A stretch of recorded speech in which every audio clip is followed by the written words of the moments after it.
One of the greatest moments with the release of my first book was that a young woman walked up to me during a Q&A of one of my book signings, and she was like, "What advice would you give to a trans girl who's entering high school?" And that was something that I could specifically give her as advice. And it was so affirming for me to be able to have this possible reader in my head that I was writing for, and to have her show up and materialize and stand up and ask me a question about being trans, about being a girl, about being young. What did you tell her, if you don't mind me asking? What did I tell her?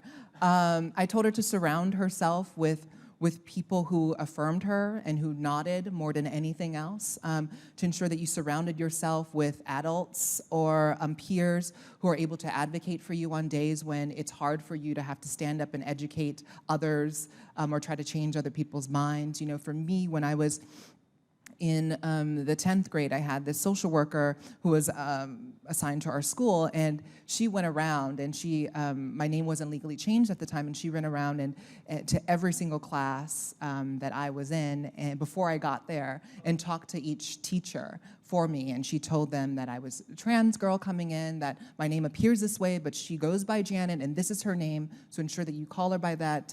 She kind of gave them all 101 lessons that made my road in the classroom that much easier. Enabled me to be able to show up and just do my work, and not having to battle and do the work of having to talk to my teacher, getting my teacher to understand. Instead, a colleague of theirs came up and did that work. And I think it's so vital that we surround young folk, especially those from marginalized communities, surround them with people that can do that work for them so that they can show up and just be young people.